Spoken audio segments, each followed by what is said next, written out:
Hello बच्चों, welcome back to my channel learn with Sarika. आज हम देखने वाले हैं क्लास 3 का मराठी का लेसन नंबर 4 पानी। पानी मतलब क्या है? पानी का मतलब होता है ऑफ कोर्स वाटर। आइए पढ़ते हम। एका मढा आणि वाचा, जरासे लागता ऊन, पाणी जातं रुसून, जातं उंच उंच, वाफेच्या विमानी बसून। इसका मतलब क्या है? देखिए, जैसे कि जब बहुत ज़्यादा धूप पड़ती है गर्मी के मौसम में, हाँ, तो क्या होता है, पानी जो होता है उसे धूप लगता है, मतलब सनलाइट लगती है। ऊन का मतलब क्या है? ऊन का मतलब है सनलाइट। तो जब पानी को सनलाइट लगती है मतलब धूप लगती है, ऊन का मतलब धूप है, तो पानी क्या होता है? रूठ जाता है। रुसून मतलब रूठ जाना, मतलब कि रूठ जाना का यहाँ पे अर्थ है कि पानी एक्चुअली में रूठता नहीं है, वो गुस्सा नहीं होता। एक्चुअली में वो क्या होता है, जब धूप लगती है उसे तो उसका वाटर वेपर बनता है, मतलब कि पानी की भाप बनती है और वो ऊपर उड़ जाती है। जातं उंच उंच, वाफेच्या विमानी बसून। यहाँ पे देखिए, अभी पोएट है, ये पोयम है, तो वैसे ही यहाँ पे वर्ड्स यूज़ किए हुए।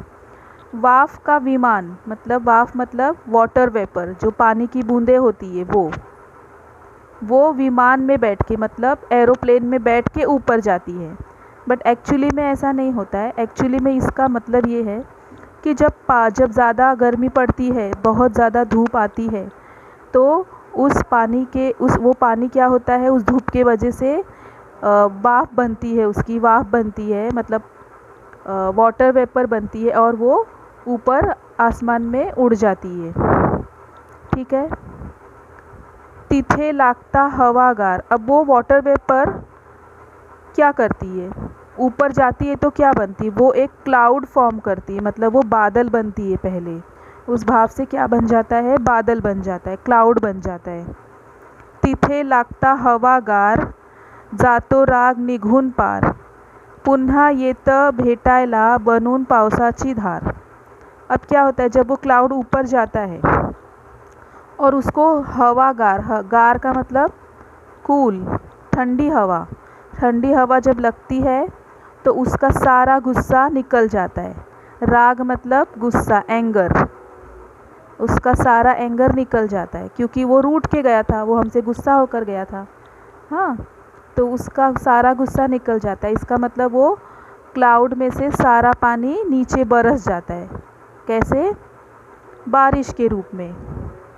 तो पुन्हा येतं भेटायला मतलब वो वापस से आता है मिलने के लिए, बनून पावसाची धार।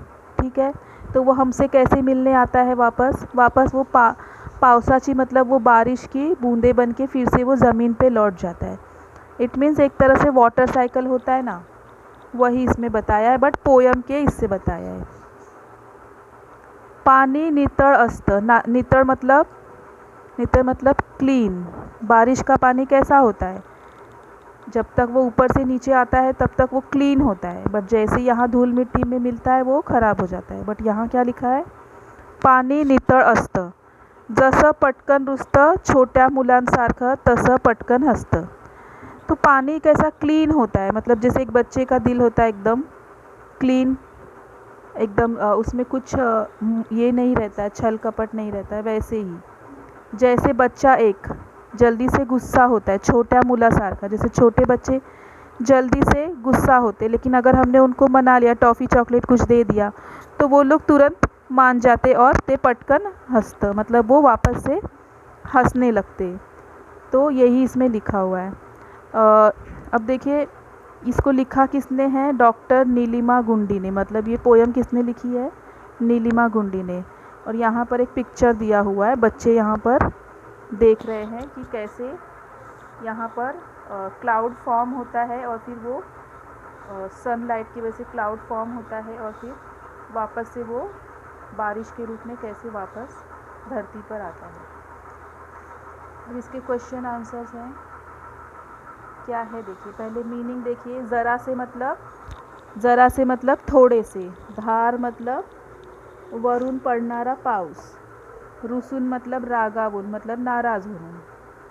क्या है, एका शब्दात उत्तरे लिहा. थोडेसे जरी ऊन लागले तरी रुसणारे कोण. थोड़ी सी भी धूप लगती है तो कौन कौन गुस्सा होता है, कौन रुस जाता है. तो पानी. इसका आंसर आप वन लाइन में यहाँ पे एका शब्दात दिया है तो आपको सिर्फ एक शब्द लिखना है, पूरी लाइन लिखने की ज़रूरत नहीं है. सेकंड क्या है, कवितेतील विमान कशाचे आहे. जो एक कविता में विमान है मतलब एरोप्लेन है, वो किस चीज़ का है. एरोप्लेन यहाँ पे वाफेचे आहे मतलब कि भाप का है, जो पानी की बूंदे बन के ऊपर जा रही उस चीज़ का विमान है. पानी कसे असते. जब पानी बरसता है वो कैसा पानी होता है, वो होता है नितर. नितर मतलब क्लीन वाटर. हवा कशी असते. हवा अशी गार. गार मतलब हवा कैसी रहती है, ठंडी रहती है.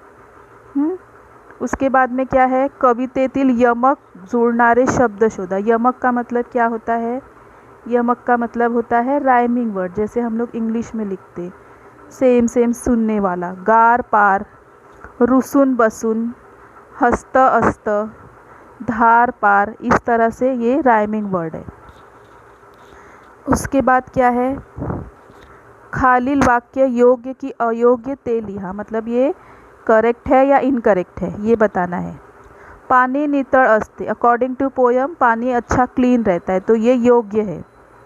पाण्याची वाफ होत नाही, ये अयोग्य है क्योंकि पानी से तो वाफ बनती है और इसमें लिखा है पाण्याची वाफ होत नाही मतलब नहीं होती, तो ये अयोग्य है.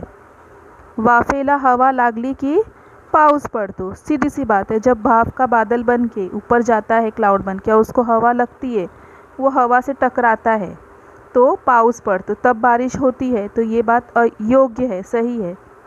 कवीच्या मते पानी कधी रुसत नाही. अब कवि इसमें क्या बोल रहा है कि पानी गुस्सा हो जाता है, बट इसमें लिखा है कि पानी गुस्सा नहीं होता, ऐसा कवि कह रहा है, इसीलिए ये अयोग्य है. कवि के हिसाब से पानी गुस्सा होता है और इसमें लिखा है कि नहीं होता है, इसीलिए ये अयोग्य है. ठीक है.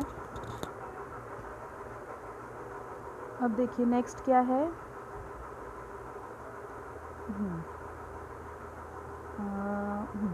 तुम्हाला विमानात बसून कोठे कोठे जायला आवडेल ते सांगा. अगर आपको एरोप्लेन में बैठना है विमान में तो आप कहाँ कहाँ घूमने जाएंगे. तो मैंने यहाँ लिखा है कि मैं जाऊँगी परदेशात. मतलब परदेश मतलब फॉरेन में, आउट ऑफ इंडिया. या फिर आप और भी कुछ लिख सकते हैं कि मी मुंबईच्या बाहेर जाईन, मी माउंटेन म्हणजे डोंगरावर जाईल. ऐसा कहीं भी आप कुछ भी लिख सकते हैं कि जहाँ भी आपको एरोप्लेन में बीचेस देखने हैं वो सब आप मतलब देखने जा सकते हैं. दैनंदिन जीवनातील पाण्याचे उपयोग लिहा. दैनंदिन मतलब डेली. डेली लाइफ में हमको पानी का क्या क्या यूज़ है, क्या क्या यूज़ करते हैं आप. पिण्यासाठी मतलब ड्रिंक के लिए, ड्रिंकिंग वाटर. कपडे धुण्यासाठी, कपडे धुलने के लिए यूज़ करते. स्वच्छ करण्यासाठी, जो आपका घर है और कपड़े हैं, बर्तन हैं, वो सबको स्वच्छ करने के लिए, क्लीन करने के लिए हम पानी का यूज़ करते हैं. फिर क्या है, पाऊस पडल्यानंतर वातावरण कोणकोणते बदल होतात ते तुमच्या शब्दात सांगा. ये पर्सनल रिस्पॉन्स क्वेश्चन है. आपको क्या लिखना है कि जब बारिश होती है उसके बाद आसपास का जो एटमॉस्फेयर है, वातावरण मतलब एटमॉस्फेयर, तो उसमें कौन कौन से बदल मतलब चेंजेस होते हैं. तो सबसे पहले सब जगह ग्रीनरी दिखती है हमको. सर्वत्र हिरवळ वाढते.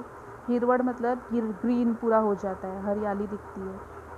मातीचा सुगंध येतो. जब बारिश पड़ती है तो मिट्टी में पानी पड़ता है तो एक अजीब सी अच्छी सी स्मेल आती है. हाँ.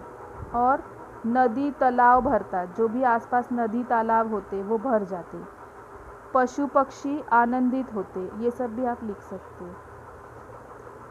उसके बाद क्या है, खालील शब्दांना साठी हा प्रत्यय जोड़ून लिहा. प्रत्यय मतलब क्या, प्रत्यय मतलब किसी भी शब्द के बाद जो वर्ड आता है. जैसे यहाँ खाने, तो जैसे यहाँ पीने है, पीने के बाद पिण्यासाठी, पीने लिखा है उसके बाद लिखा है साठी. जब वर्ड के बाद दूसरा वर्ड लगे वो है प्रत्यय. तो ऐसे ही आपको यहाँ पूरे इसमें साठी साठी लगाना है. खाणे का खाण्यासाठी, गाणे का गाण्यासाठी, हसणे का हसण्यासाठी, निघणे का निघण्यासाठी, बसने का बसण्यासाठी, रुसने का रुसण्यासाठी। इस तरह आपको लिखना है। अब यहाँ पे क्या दिया है देखिए, मुलगा आणि ढग यांच्यावरील संवाद लिहा। संवाद मतलब कॉन्वर्सेशन। ये आपको आपके मन से आप कुछ भी लिख सकते हैं कॉन्वर्सेशन, जैसे दो लोग बात कर रहे हैं वैसे। यहाँ पे दो लोग कौन है, एक तो है मुलगा ये लड़का, और दूसरा है ये ढग मतलब ये क्लाउड। मुलगा बोलता है अरे ढग तू कुठे चालला, अरे अरे क्लाउड तुम कहाँ जा रहे हो। ढग बोलता है मी खाली धरणीवर मतलब मैं धरती पर जा रहा हूँ नीचे। मुलगा पूछता है कशाला क्यों जा रहे हो। ढग बोलता है मी पाण्याने भरलो म्हणून मतलब मेरे अंदर बहुत सारा पानी भर चुका है इसीलिए। तो मुलगा बोलता है म्हणजे आता पाऊस पडणार, तो वो समझ जाता है इसका मतलब अब बादल नीचे आ रहा है तो बारिश पड़ेगी। तो बोलती है अच्छा अब बारिश पड़ेगी। तो ढग बोलता है हो मज़ा करा मतलब आप लोग एंजॉय करो। ठीक है, ये तो आपको अपने सेम कॉपी करके लिखना है अच्छे राइटिंग में, और कविता लिखनी है। यहीं पे ये हमारा चैप्टर कंप्लीट होता है। अगर आपको वीडियो पसंद आई हो तो please like and subscribe. Thank you.